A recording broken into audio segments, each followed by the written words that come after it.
नमस्कार प्रिय लिसनर्स, साहित्य हब यूट्यूब चैनल पर आपका स्वागत है। आज हम आपको सुनाने वाले हैं मुंशी प्रेमचंद जी की अनोखी रचना सवा सेर गेहूं। किसी गांव में शंकर नाम का एक कुर्मी किसान रहता था। सीधा सादा गरीब आदमी था। अपने काम से काम, न किसी के लेने में न किसी के देने में। छक्का पंजा न जानता था। छल प्रपंच की उसे छूत भी न लगी थी। ठगे जाने की चिंता न थी।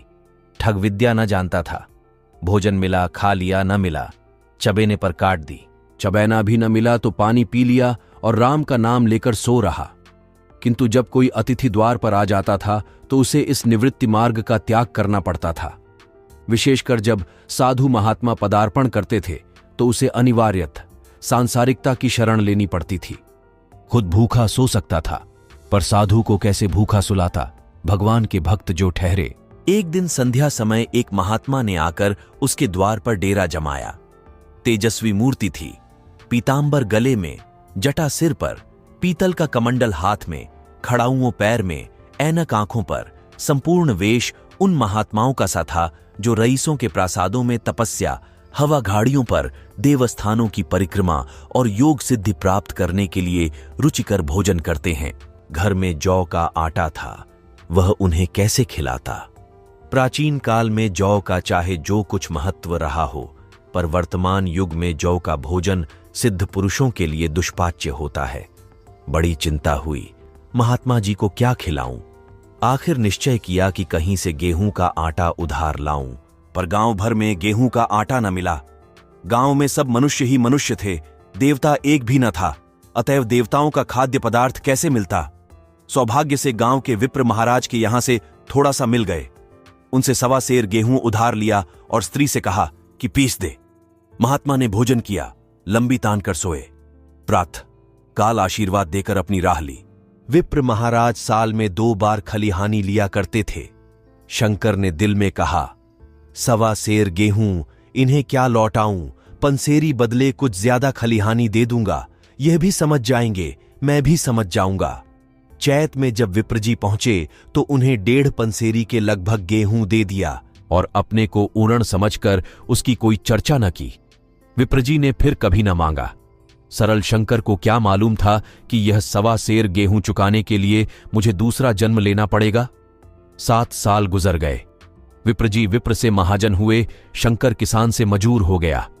उसका छोटा भाई मंगल उससे अलग हो गया था। एक साथ रहकर दोनों किसान थे, अलग होकर मजूर हो गए थे। शंकर ने चाहा कि द्वेष की आग भड़कने न पाए, किंतु परिस्थिति ने उसे विवश कर दिया। जिस दिन अलग अलग चूल्हे जले वह फूट फूट कर रोया। आज से भाई भाई शत्रु हो जाएंगे। एक रोएगा, दूसरा हंसेगा। एक के घर मातम होगा तो दूसरे के घर गुलगुले पकेंगे। प्रेम का बंधन, खून का बंधन, दूध का बंधन आज टूटा जाता है। उसने भगीरथ परिश्रम से कुल मर्यादा का वृक्ष लगाया था। उसे अपने रक्त से सींचा था। उसको जड़ से उखड़ता देखकर उसके हृदय के टुकड़े हुए जाते थे। 7 दिनों तक उसने दाने की सूरत तक न देखी। दिन भर जेठ की धूप में काम करता और रात को मुंह लपेटकर सो रहता। इस भीषण वेदना और दुस्सह कष्ट ने रक्त को जला दिया, मांस और मज्जा को घुला दिया। बीमार पड़ा तो महीनों खाट से न उठा। अब गुजर बसर कैसे हो। 5 बीघे के आधे रह गए, एक बैल रह गया। खेती क्या खाक होती। अंत को यहां तक नौबत पहुंची कि खेती केवल मर्यादा रक्षा का साधन मात्र रह गई। जीविका का भार मजूरी पर आ पड़ा। 7 वर्ष बीत गए। एक दिन शंकर मजूरी करके लौटा तो राह में विप्रजी ने टोक कर कहा, शंकर, कल आकर के अपने बीज बैंक का हिसाब कर ले। तेरे यहां 5.5 मन गेहूं कब के बाकी पड़े हुए हैं और तू देने का नाम नहीं लेता। हजम करने का मन है क्या। शंकर ने चकित होकर कहा, मैंने तुमसे कब गेहूं लिए थे जो 5.5 मन हो गए। तुम भूलते हो, मेरे यहां किसी का छटाक भर न अनाज है, न 1 पैसा उधार। विप्र, इसी नियत का तो यह फल भोग रहे हो कि खाने को नहीं जुड़ता। यह कहकर विप्रजी ने उस सवा सेर गेहूं का जिक्र किया जो आज के 7 वर्ष पहले शंकर को दिए थे। शंकर सुनकर अवाक रह गया। ईश्वर, मैंने इन्हें कितनी बार खलिहानी दी, इन्होंने मेरा कौन सा काम किया। जब पोथी पत्र देखने, साइत सगुन विचारने द्वार पर आते थे कुछ न कुछ दक्षिणा ले ही जाते थे। इतना स्वार्थ, 1.25 सेर अनाज को अंडे की भांति सेकर आज यह पिशाच खड़ा कर दिया जो मुझे निगल जाएगा। इतने दिनों में एक बार भी कह देते तो मैं गेहूं तौल कर दे देता। क्या इसी नियत से चुप साध बैठे रहे? बोला, महाराज, नाम लेकर तो मैंने उतना अनाज नहीं दिया, पर कई बार खलिहानों में सेर सेर, 2-2 सेर दिया है। अब आप आज 5.5 मन मांगते हैं, मैं कहां से दूंगा? विप्र, लेखा जौ, बख्शीश 100, तुमने जो कुछ दिया होगा उसका कोई हिसाब नहीं, चाहे 1 की जगह 4 पसेरी दे दो। तुम्हारे नाम बही में 5.5 मन लिखा हुआ है, जिससे चाहे हिसाब लगवा लो। दे दो तो तुम्हारा नाम छेक दूं, नहीं तो और भी बढ़ता रहेगा। शंकर, पांडे, क्यों एक गरीब को सताते हो? मेरे खाने का ठिकाना नहीं। इतना गेहूं किसके घर से लाऊंगा? विप्र, जिसके घर से चाहे लाओ, मैं छटाक भर भी न छोड़ूंगा। यहां न दोगे, भगवान के घर तो दोगे।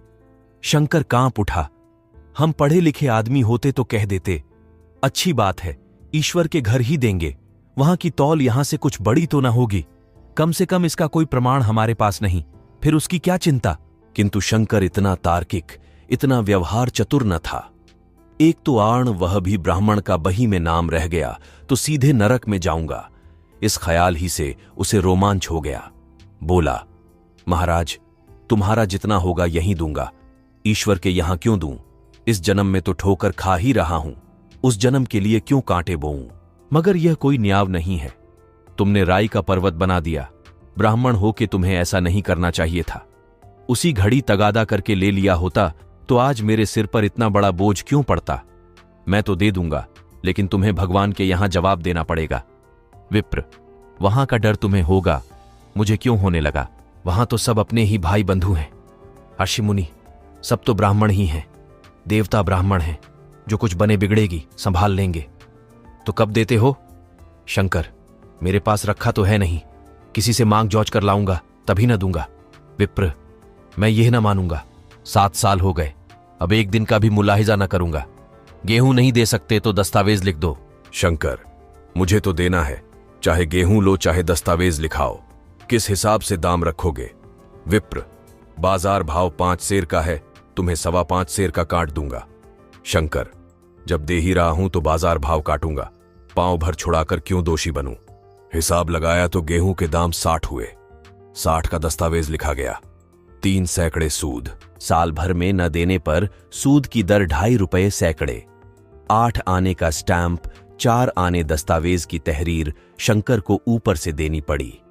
गांव भर ने विप्रजी की निंदा की, लेकिन मुंह पर नहीं।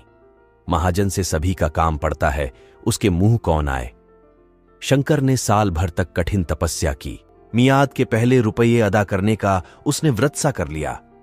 दोपहर को पहले भी चूल्हा न जलता था, चबैने पर बसर होती थी, अब वह भी बंद हुआ। केवल लड़के के लिए रात को रोटियां रख दी जाती। पैसे रोज का तंबाकू पी जाता था। यही एक व्यसन था जिसका वह कभी न त्याग कर सका था। अब वह व्यसन भी इस कठिन व्रत की भेंट हो गया। उसने चिलम पटक दी, हुक्का तोड़ दिया और तमाकू की हांडी चूर चूर कर डाली। कपड़े पहले भी त्याग की चरम सीमा तक पहुंच चुके थे, अब वह प्रकृति की न्यूनतम रेखाओं में आबद्ध हो गए। शिशिर की अस्थिबेधक शीत को उसने आग ताप कर काट दिया। इस संकल्प का फल आशा से बढ़कर निकला। साल के अंत में उसके पास 60 रूंदा जमा हो गए। उसने समझा, पंडित जी को इतने रुपये दे दूंगा और कहूंगा, महाराज, बाकी रुपये भी जल्द ही आपके सामने हाजिर करूंगा। 15 रू की तो और बात है, क्या पंडित जी इतना भी न मानेंगे? उसने रुपये लिए और ले जाकर पंडित जी के चरण कमलों पर अर्पण कर दिए। पंडित जी ने विस्मित होकर पूछा, कतिसी से उधार लिए क्या? शंकर, नहीं महाराज, आपके असीस से अब की मजूरी अच्छी मिली। विप्र, लेकिन यह तो 60 रुपये ही हैं। शंकर, हां महाराज, इतने अभी ले लीजिए, बाकी मैं 2-3 महीने में दे दूंगा, मुझे उऋण कर दीजिए। विप्र, उऋण तो जब ही होगे जबकि मेरी कौड़ी कौड़ी चुका दोगे। जाकर मेरे 15 रुपये और लाओ। शंकर, महाराज, इतनी दया करो, अब सांझ की रोटियों का भी ठिकाना नहीं है, गांव में हूं तो कभी न कभी दे ही दूंगा। विप्र, मैं यह रोग नहीं पालता, न बहुत बातें करना जानता हूं। अगर मेरे पूरे रुपए न मिलेंगे तो आज से 3 रुपये सैकड़े का ब्याज लगेगा। अपने रुपये चाहे अपने घर में रखो, चाहे मेरे यहां छोड़ जाओ। शंकर, अच्छा जितना लाया हूं उतना रख लीजिए। मैं जाता हूं, कहीं से 15 रुपये और लाने की फिक्र करता हूं। शंकर ने सारा गांव छान मारा, मगर किसी ने रुपये न दिए। इसलिए नहीं कि उसका विश्वास न था या किसी के पास रुपये न थे, बल्कि इसलिए कि पंडित जी के शिकार को छेड़ने की किसी की हिम्मत न थी। क्रिया के पश्चात प्रतिक्रिया नैसर्गिक नियम है। शंकर साल भर तक तपस्या करने पर भी जब आरण से मुक्त होने में सफल न हो सका, तो उसका संयम निराशा के रूप में परिणत हो गया। उसने समझ लिया कि जब इतना कष्ट सहने पर भी साल भर में 60 रुपये उससे अधिक न जमा कर सका, तो अब और कौन सा उपाय है जिसके द्वारा इसके दूने रुपये जमा हों। जब सिर पर आण का बोझ ही लादना है, तो क्या मन भर का और क्या सवा मन का। उसका उत्साह क्षीण हो गया, मेहनत से घृणा हो गई। आशा उत्साह की जननी है। आशा में तेज है, बल है, जीवन है। आशा ही संसार की संचालक शक्ति है। शंकर आशाहीन होकर उदासीन हो गया। वह जरूरतें जिनको उसने साल भर तक टाल रखा था, अब द्वार पर खड़ी होने वाली भिखारिणी न थीं, बल्कि छाती पर सवार होने वाली पिशाचनियां थीं, जो अपनी भेंट लिए बिना जान नहीं छोड़ती। कपड़ों में चकत्तियों के लगने की भी एक सीमा होती है। अब शंकर को चिट्ठा मिलता तो वह रुपये जमा न करता। कभी कपड़े लाता, कभी खाने की कोई वस्तु। जहां पहले तमाकू ही पिया करता था, वहां अब गांजे और चरस का चस्का भी लगा। उसे अब रुपये अदा करने की कोई चिंता न थी, मानो उसके ऊपर किसी का एक पैसा भी नहीं आता। पहले जूड़ी छड़ी होती थी, पर वह काम करने अवश्य जाता था। अब काम पर न जाने के लिए बहाना खोजा करता। इस भांति 3 वर्ष निकल गए। विप्रजी महाराज ने एक बार भी तकाजा न किया। वह चतुर शिकारी की भांति अचूक निशाना लगाना चाहते थे। पहले से शिकार को चौंकाना उनकी नीति के विरुद्ध था। एक दिन पंडित जी ने शंकर को बुलाकर हिसाब दिखाया। 60 रुपये जो जमा थे वह मिन्हा करने पर अब भी शंकर के जिम्मे 120 रुपये निकले। शंकर, इतने रुपए तो उसी जन्म में दूंगा, इस जन्म में नहीं हो सकते। विप्र, मैं इसी जन्म में लूंगा। मूल न सही, सूद तो देना ही पड़ेगा। शंकर, एक बैल है, वह ले लीजिए। और मेरे पास रखा क्या है? विप्र, मुझे बैल बधिया लेकर क्या करना है? मुझे देने को तुम्हारे पास बहुत कुछ है। शंकर, और क्या है महाराज? विप्र, खोच है, तुम तो हो। आखिर तुम भी कहीं मजूरी करने जाते ही हो। मुझे भी खेती के लिए मजूर रखना ही पड़ता है। सूद में तुम हमारे यहां काम किया करो, जब सुभीता हो मूल को दे देना। सच तो यूं है कि अब तुम किसी दूसरी जगह काम करने नहीं जा सकते जब तक मेरे रुपये नहीं चुका दो। तुम्हारे पास कोई जायदाद नहीं है, इतनी बड़ी गठरी मैं किस एतबार पर छोड़ दूं? कौन इसका जिम्मा लेगा कि तुम मुझे महीने महीने सूद देते जाओगे? और कहीं कमाकर जब तुम मुझे सूद भी नहीं दे सकते, तो मूल की कौन कहे? शंकर, महाराज, सूद में तो काम करूंगा और खाऊंगा क्या? विप्र, तुम्हारी घरवाली है, लड़के हैं, क्या वे हाथ पांव कटा के बैठेंगे? रहा मैं, तुम्हें आधा सेर जौ रोज कलेवा के लिए दे दिया करूंगा। ओढ़ने को साल में एक कंबल पा जाओगे, एक मिर्जई भी बनवा दिया करूंगा। और क्या चाहिए? यह सच है कि और लोग तुम्हें छा आने देते हैं, लेकिन मुझे ऐसी गरज नहीं है। मैं तो तुम्हें रुपये भरने के लिए रखता हूं। शंकर ने कुछ देर तक गहरी चिंता में पड़े रहने के बाद कहा, महाराज, यह तो जन्म भर की गुलामी हुई। विप्र, गुलामी समझो चाहे मजूरी समझो, मैं अपने रुपये भराए बिना तुमको कभी न छोड़ूंगा। तुम भागोगे तो तुम्हारा लड़का भरेगा। हां, जब कोई न रहेगा तब की बात दूसरी है। इस निर्णय की कहीं अपील न थी। मजूर की जमानत कौन करता, कहीं शरण न थी, भागकर कहां जाता। दूसरे दिन से उसने विप्रजी के यहां काम करना शुरू कर दिया। सवा सेर गेहूं की बदौलत उम्र भर के लिए गुलामी की बेड़ी पैरों में डालनी पड़ी। उस अभागे को अब अगर किसी विचार से संतोष होता था तो यह था कि वह मेरे पूर्व जन्म का संस्कार है। स्त्री को वे काम करने पड़ते थे जो उसने कभी न किए थे। बच्चे दानों को तरसते थे, लेकिन शंकर चुपचाप देखने के सिवा और कुछ न कर सकता था। वह गेहूं के दाने किसी देवता के शाप की भांति यावत जीवन उसके सिर से न उतरे।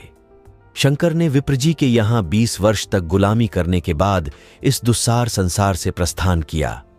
120 अभी तक उसके सिर पर सवार थे। पंडित जी ने उस गरीब को ईश्वर के दरबार में कष्ट देना उचित न समझा। इतने अन्यायी, इतने निर्दयी न थे। उसके जवान बेटे की गर्दन पकड़ी। आज तक वह विप्रजी के यहां काम करता है। उसका उद्धार कब होगा भी या नहीं, ईश्वर ही जाने। पाठक, इस वृत्तांत को कपोल कल्पित न समझिए। यह सत्य घटना है। ऐसे शंकरों और ऐसे विप्रों से दुनिया खाली नहीं है। इस प्रकार यह कहानी यहीं पर समाप्त होती है। अगर आपको ऐसी और कहानियां सुनने का शौक है तो आप हमें सब्सक्राइब कर सकते हैं।